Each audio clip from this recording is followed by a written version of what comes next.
com uma convidada agora. Esta mulher se tornou uma pessoa importante nessa história. Por que ela ficou importante na caçada a Lázaro? Tainara, explica pra gente. Gotino, eu estou aqui agora com a ex-sogra do Lázaro, a dona Isabel, que também estava aqui quando houve a movimentação, quando o Lázaro trocou tiros com a polícia e acabou morto. O que a senhora viu? O que a senhora presenciou ontem à noite? A senhora esteve frente a frente com o Lázaro? Não. Eu não tive frente a frente com ele, que nem eu falei. Eu estava colocando o neném para dormir. Então não tinha como eu vê-lo. Porque eu não tenho a visão de raio-x do Superman, que essa parede não tem como atravessar uma visão de um ser humano. A senhora viu a Luana saindo para conversar com ele? Vi. Ela comentou o que com a senhora? Ela comentou que ele tinha dado R$300 pro neném. Só isso. E aí depois a senhora viu só a movimentação da polícia, muitas viaturas. Bem aqui sentada, mas a minha amiga aqui, ó, fumando, nós duas aqui sentadas, fumando de noite, naquele frio infernal. E ela falando: "Ô Isabel, eu tô com tanto medo do Lázaro me fazer mal, porque ele não me conhece." Falei: "Mas tu não vai com o irmão Josafá?" Ela disse: "Vou." Mas quem livra é Deus. Quem livra é Deus. Homem nenhum livra ninguém, né? Só o Deus vivo é quem livra. Então a senhora não chegou a conversar com ele, mas viu o momento que as viaturas se deslocaram para a mata para procurar ele? Descia muito daquela preta, daquelas outras, tudo descendo para lá. Mas os helicópteros? Não, os helicópteros só de noite. Isto é, de madrugada, né? De madrugada. Eu vi um movimento de helicóptero aí, mas não sei quantos helicópteros tinha também, não saí para ver. Então... Como era a sua relação com o Lázaro? Não é boa. Nós nunca tivemos nenhuma divergência. A senhora jamais poderia imaginar que ele era dessa forma? Violento, agressivo? Nunca. Eu fiquei apavorada quando me falaram que ele tinha feito aquela chacina lá no Incra 9. Porque eu jamais acreditaria que ele seria capaz de fazer de cometer um ato daquele. E a senhora veio acompanhando pela televisão? Tudo, que passava em todos os canais. E eu assistia. A senhora não escondeu ele aqui? Pra que eu ia esconder uma criatura perigosa daquela dentro da minha casa, minha irmã? Os moradores aqui estavam com medo também? Todo mundo tava com medo. Engraçado é que eles aí falaram que tinham visto ele fumando maconha lá naquele posto lá de noite, antes de ontem de noite. A senhora acha que ele estava se escondendo então aqui nessa região, aqui na periferia de Águas Lindas? Não tem nem ideia, porque se eles viram ele fumando pra lá, então ele tinha algum esconderijo por aí. Há quanto tempo a senhora não tinha contato com o Lázaro? Ele ajudava o filho? Não. Ajudou? Ajudou agora, nesses R$300, parece que estava se despedindo. Valcir, segura ele aí pra mim, meu filho, tira ele daí. Então foi a primeira vez que ele deu um dinheiro pro filho? Foi. Agora a mãe dele... A senhora estranhou, chamou a sua atenção? Foi. A mãe dele mandou R$350, mas ele mesmo nunca deu. Não vou mentir. Por que eu vou mentir? Vou engrandecer os outros se não existe isso. Não. A senhora esperava esse desfecho com a morte dele? Não, jamais. Mas felizmente aconteceu, ou infelizmente. Quem somos nós, né? Para irmos contra os desígnios de Deus, né? E se ele não vivia com Deus, ele vivia com o bicho, então deixa Deus fazer a obra. Não tem nada a ver, né? A senhora chegou a conviver, a viver com ele debaixo do mesmo teto, na mesma casa? Eu vi livre de uma hora dessa. Tu não sorriu, não? Porque é sério. Nunca. A senhora sempre aprovava o relacionamento da sua filha com ele? Sim, porque ele era muito bom para ela. Ele era bom para ela, ele nunca maltratou ela.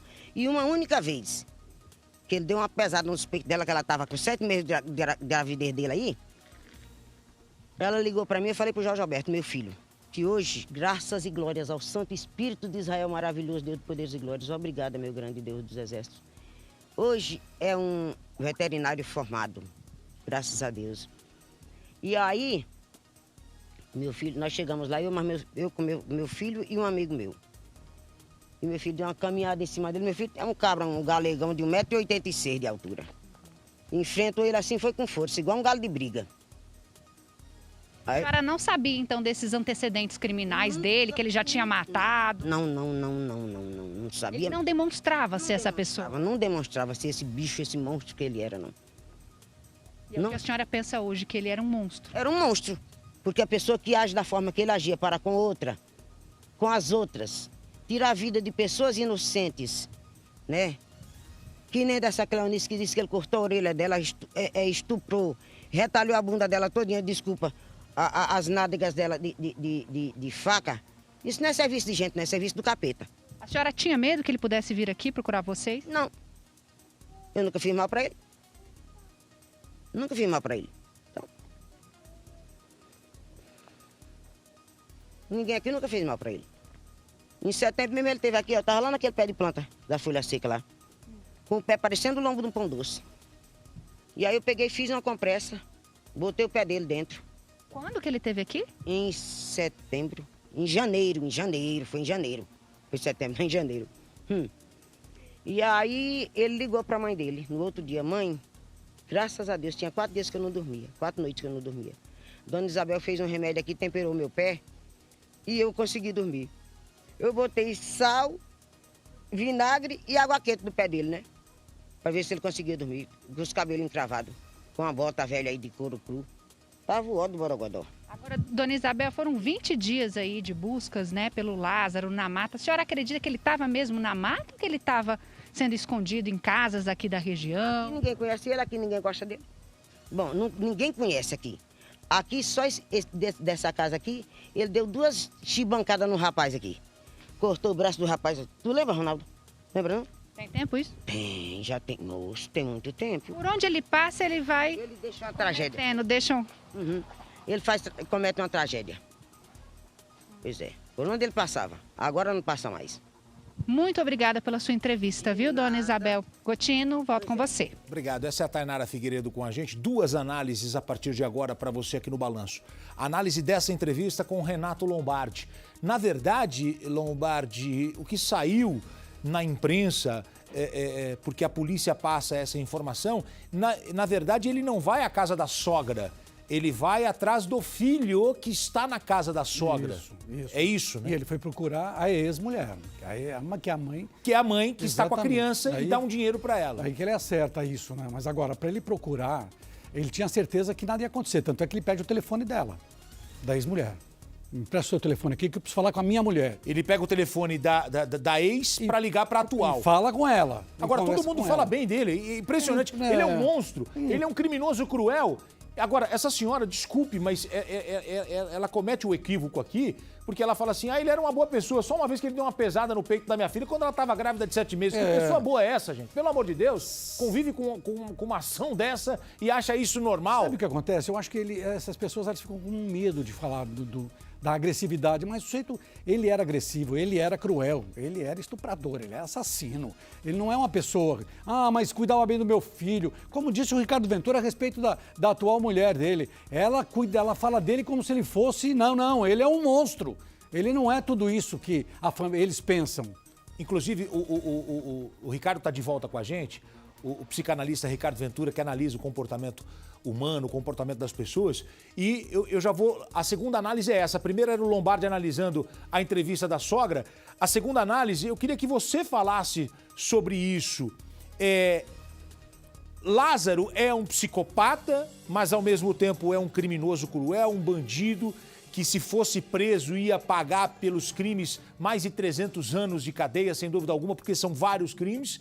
Só que ele acaba enfrentando a polícia, na troca de tiros ele é morto. Só que nessa viagem de 20 dias fugindo da polícia, é a primeira vez que ele volta para ter um contato com o filho e deixa um dinheiro para a ex-mulher e fala, cuida do filho. E aí ele liga para a atual, talvez para tentar pegar onde ela está, para levar mais dinheiro, porque ele foi morto com R$ 4.400. Que lapso é esse de um psicopata que começa a pensar nos filhos e vai atrás da ex-mulher, entrega um dinheiro?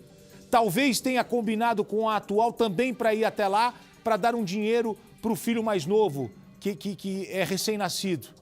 Eu queria que você analisasse esse comportamento. E no primeiro momento em que ele vai se aproximar da família, é quando a polícia consegue pegá-lo.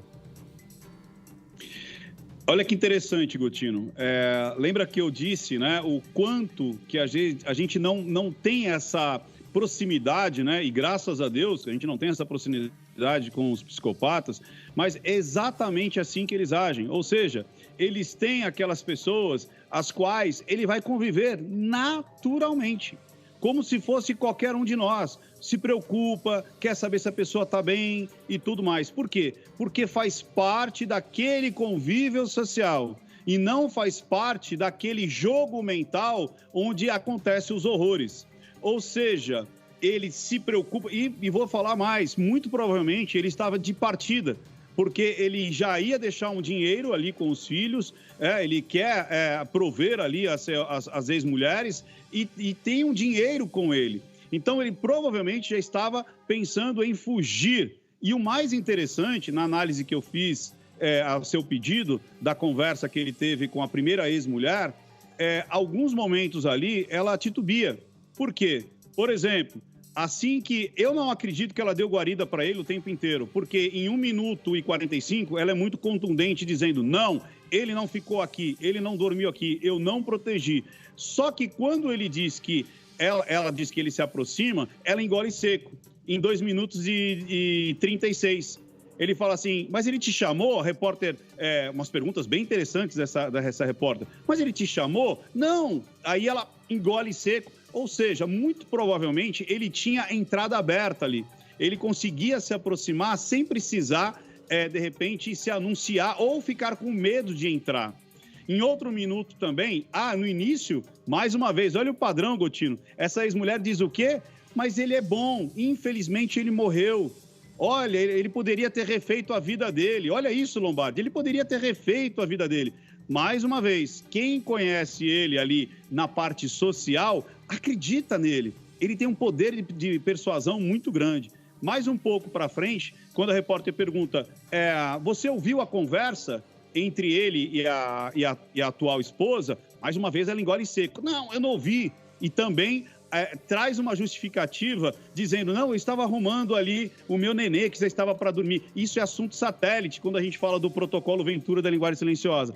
Ou seja, ela estava sim, muito provavelmente, ajudando de alguma forma, como a gente viu, ele estava com as roupas limpas, com a barba feita, a sobrancelha feita, e inclusive o telefone devia estar grampeado, porque assim que ele termina a ligação, a polícia já vai atrás dela. Exatamente.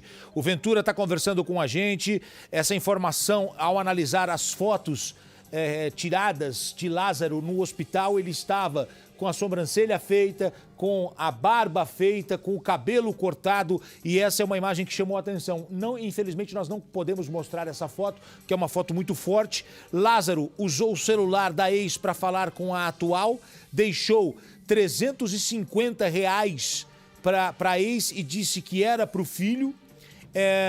A investigação não acabou e uma informação que chega agora, as pessoas estão voltando para casa. As pessoas estão voltando para casa, as pessoas estão retornando para suas chácaras, para os seus sítios, para suas fazendas, depois de 20 dias de medo e terror. E quem está envolvido na aquisição, entre aspas, pretendia comprar terra, fazendas, chácaras, sítio, nessa altura, sabe que a polícia já os identificou e sabe exatamente que eles vão ser procurados, porque já existem foram expedidos. E quando expede um mandado de prisão, de busca e apreensão, é que quando você pede, a polícia pede, ela tem que ter embasamento, do contrário ela não consegue prender. E tem o embasamento, né? O homem que poderia alavancar tudo isso morreu, que é o Lázaro. Ele podia contar que agora, mas tem um que está preso, que é o fazendeiro.